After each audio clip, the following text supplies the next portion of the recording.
kakak di ibadah hari Minggu pelayanan anak.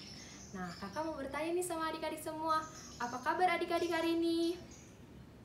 Puji Tuhan, semoga kita semua dalam keadaan baik ya.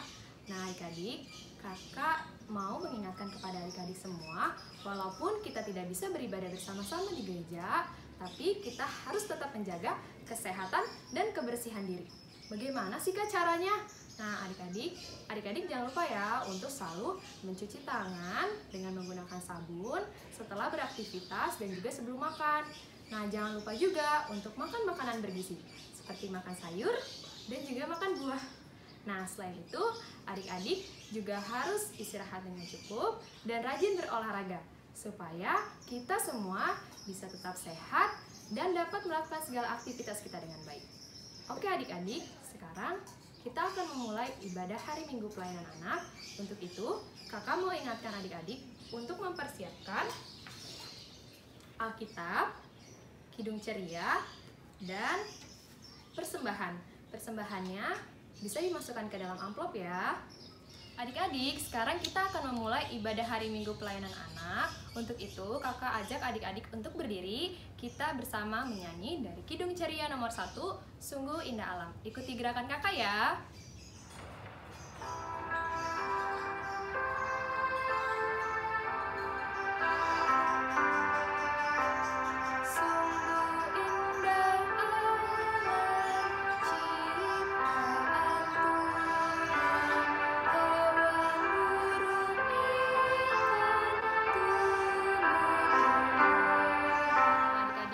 Kita boleh duduk. Kita akan berdoa untuk memulai ibadah kita dan juga untuk pembacaan Alkitab. Gimana adik-adik sikap berdoanya? Lipat tangannya, tutup matanya, dan tundukkan kepala. Kita bersatu dalam doa. Tuhan Yesus, terima kasih ya Tuhan, karena Engkau telah membangunkan kami dari tidur kami pada malam hari. Dan sebentar Tuhan, kami akan memulai ibadah kami pada hari ini. Kami ingin membaca dan merenungkan firman-Mu. Kiranya Tuhan Yesus memberkati kami supaya kami bisa mengerti dan memahami maksud dari firman-Mu ini. Terima kasih ya Tuhan Yesus. Di dalam nama Tuhan Yesus kami telah berdoa dan bersyukur. Amin. Baik adik-adik, sekarang kita akan masuk dalam pembacaan firman Tuhan. Untuk itu, kakak undang adik-adik untuk bangkit berdiri. Dan kita buka Alkitab kita dari kitab Yehezkiel pasalnya yang ke-36 ayat 1 hingga ayatnya yang ke-7. Kakak akan bacakan ini untuk adik-adik ya. Yehezkiel 36 ayat 1 hingga ayatnya yang ke-7. Pembaharuan Israel. Hai engkau anak manusia, bernubuatlah mengenai gunung-gunung Israel dan katakanlah, hai gunung-gunung Israel, dengarlah firman Tuhan. Beginilah firman Tuhan Allah. Oleh karena musuh itu berkata mengenai kamu, syukur, bukit-bukit dari dahulu kala sudah menjadi milik kita. Oleh karena itu, bernubuatlah dan katakan, begini firman Tuhan Allah. Oleh karena, ya sungguh, karena musuh dari sekitarmu menjadikan kamu sunyi, sepi, dan mengingini kamu, supaya kamu menjadi milik sisa bangsa-bangsa, dan oleh karena kamu menjadi buah mulut orang dan banyak dipergunjingkan, oleh karena itu, hai gunung-gunung Israel, dengarlah firman Tuhan Allah kepada gunung-gunung dan bukit-bukit, kepada alur-alur sungai dan lembah-lembah, kepada reruntuhan-reruntuhan yang sunyi sepi, dan kepada kota-kota yang sudah ditinggalkan, yang sudah menjadi jarahan dan olok-olokan bagi sisa bangsa-bangsa yang di sekitarnya. Oleh karena itu, beginilah firman Tuhan Allah. Aku pasti berfirman dalam api cemburuanku melawan sisa bangsa-bangsa dan melawan seluruh Edom yang menentukan tanahku menjadi miliknya dengan segala rasa sukacita dan rasa penghinaan, sehingga tanahku itu dimilikinya dan dapat habis dijarah. Oleh karena itu, bernubuatlah mengenai tanah Israel dan katakanlah kepada gunung-gunung dan bukit-bukit, kepada alur-alur sungai dan lembah-lembah. Beginilah firman Tuhan Allah. Sungguh aku berfirman dalam amarah cemburuanku, oleh karena kamu sudah menanggung noda yang ditimbulkan bangsa-bangsa. Oleh sebab itu, beginilah firman Tuhan Allah. Aku bersumpah bahwa bangsa-bangsa yang di sekitarmu, sendiri pasti akan menanggung noda mereka. Demikian pembacaan Alkitab kita. Sekarang adik-adik boleh duduk kembali. Nah, adik-adik, hari ini kakak ingin bercerita nih pada adik-adik. Jadi, pembacaan Alkitab kita hari ini menceritakan bangsa Israel yang selama puluhan tahun lamanya tinggal di pembuangan di Babel, adik-adik. Nah, adik-adik ada yang tahu Babel itu di mana? Nah, kakak kasih tahu ya adik-adik. Jadi, Babel itu merupakan suatu negara yang terletak di selatan Mesopotamia. Kalau sekarang adik-adik, Babel itu disebut dengan negara Irak yang letaknya di Asia Barat. Nih, kalau adik-adik mau lihat petanya ada di bawah sini ya. Nah, jadi Babel ini jauh sekali adik-adik dari negara kita. Nah, adik-adik, kenapa sih sampai akhirnya bangsa Israel dibuang ke Babel? Ada yang tahu adik-adik? Nah, jadi ternyata bangsa Israel dibuang ke Babel itu karena bangsa Israel sudah tidak lagi setia kepada Tuhan. Mereka sudah tidak lagi melakukan perintah-perintah Tuhan. Dan mereka melakukan hal-hal yang jahat adik-adik yang tidak sesuai dengan kehendak Tuhan. Jadi Tuhan menghendaki bangsa Israel untuk dibuang ke Babel. Nah, adik-adik, bagaimana sih perasaan mereka ketika mereka dibuang di Babel? Atau bagaimana kondisi bangsa Israel saat pembuangan di Babel? Nah, adik-adik, kakak mau kasih gambar nih, gambarnya di bawah ini. Jadi, saat pembuangan di Babel, bangsa Israel mengalami hal-hal yang tidak mengenakan adik-adik. Mereka tidak nyaman tinggal di Babel. Karena apa? Karena mereka tidak bisa melakukan aktivitas mereka sehari-hari dengan baik. Nah, seperti adanya peperangan, seperti adanya kerusuhan, jadi mereka sudah tidak bisa hidup lagi dengan nyaman adik-adik. Nah, gimana nih adik-adik?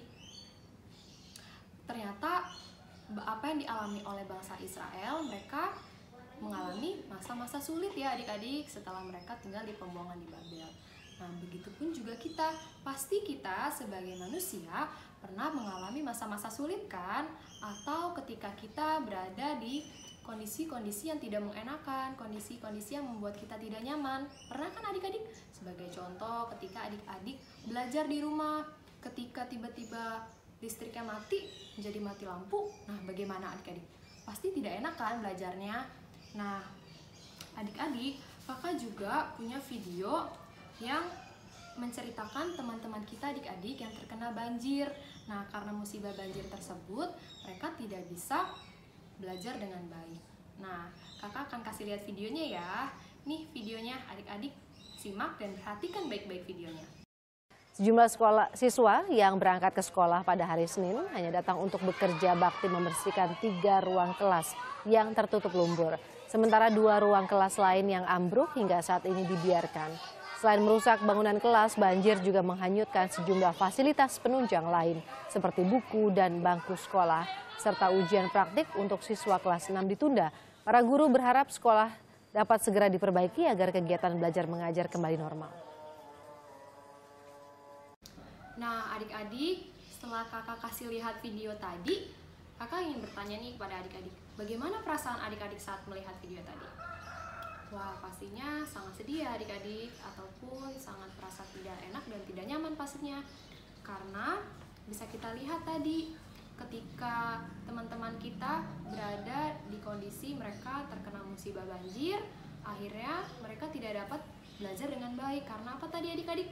Karena banyaknya air yang masuk ke sekolah mereka, karena akhirnya kondisi sekolah mereka jadi rusak ataupun juga menjadi kotor, sehingga tidak bisa memaksimalkan mereka untuk belajar dengan baik.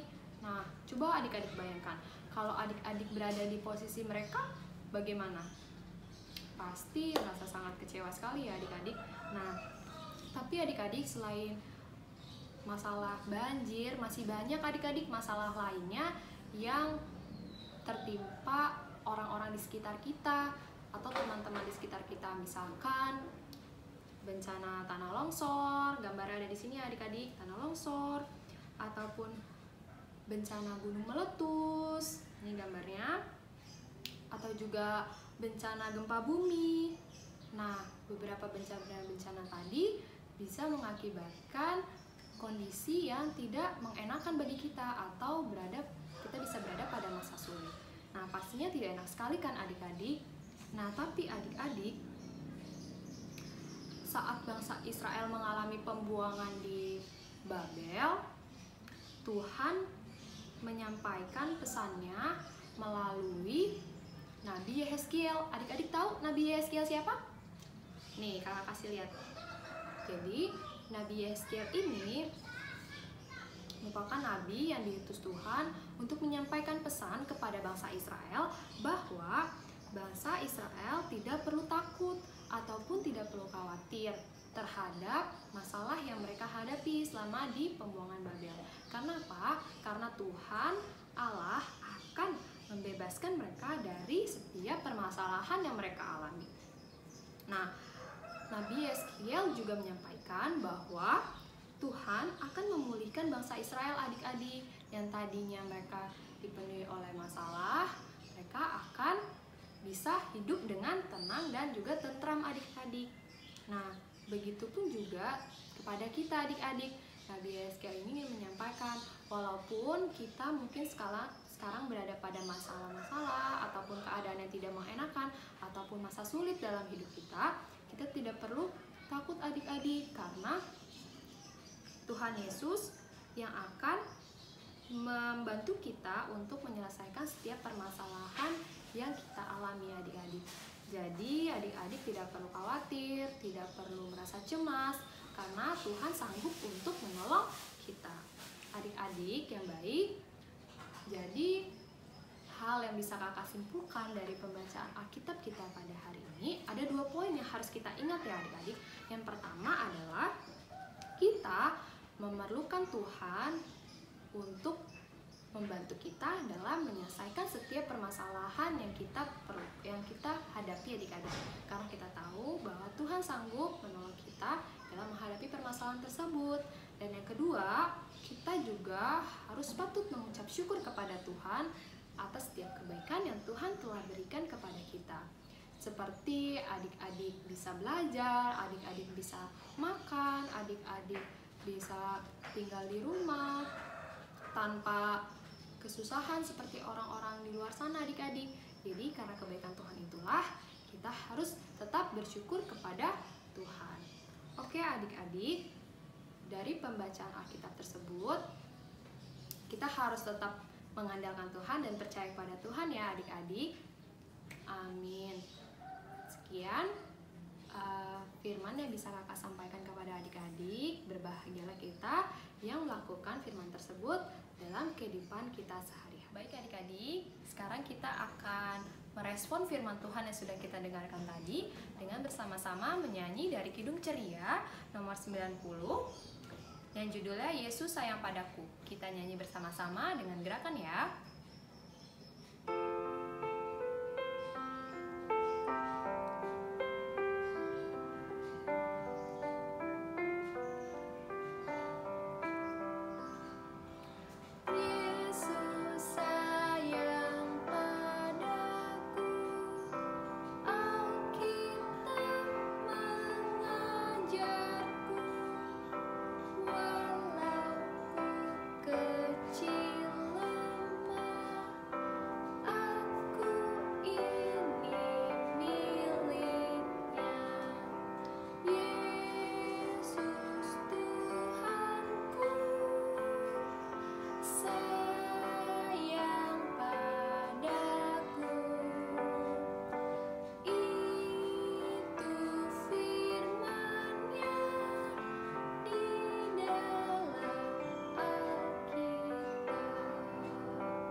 Sekarang kita akan memberikan persembahan. Nah, adik-adik boleh dimasukkan persembahannya ke dalam amplop. Nanti setelah kita bisa beribadah bersama-sama di gereja, amplopnya ini boleh dibawa ya adik-adik. Jadi sekarang persembahannya disimpan dulu. Tapi sekarang kita akan bernyanyi dari Kidung Ceria nomor 355, Aku Bawa dan Berikan. 1, 2, 3. Aku bawa dan berikan persembahanku pada Yesus, pada Tuhan Juru Selamatku. Adik, sekarang tibalah saatnya kita untuk mengakhiri ibadah Minggu Pelayanan Anak. Untuk itu, kakak ajak adik-adik untuk berdiri. Kita sama-sama bernyanyi dari Kidung Ceria nomor 299, Ya Tuhan Tiap Jam.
Baik adik-adik, sekarang kita akan menutup ibadahan Minggu Pelayanan Anak kita ini dengan berdoa. Untuk itu kakak undang kita semua untuk berdiri. Adik-adik, sikap berdoanya, kita lipat tangan, tutup mata, dan tundukkan kepala. Mari kita bersatu dalam doa. Tuhan Yesus yang baik, terima kasih ya Tuhan, karena Tuhan telah menyertai ibadah kami dari awal, pertengahan, hingga pada akhirnya ini. Kiranya Tuhan, firman-Mu yang telah kami dengar dan kami renungkan ini, Kau mampukan kami supaya kami dapat melakukannya dalam kehidupan kami sehari-hari.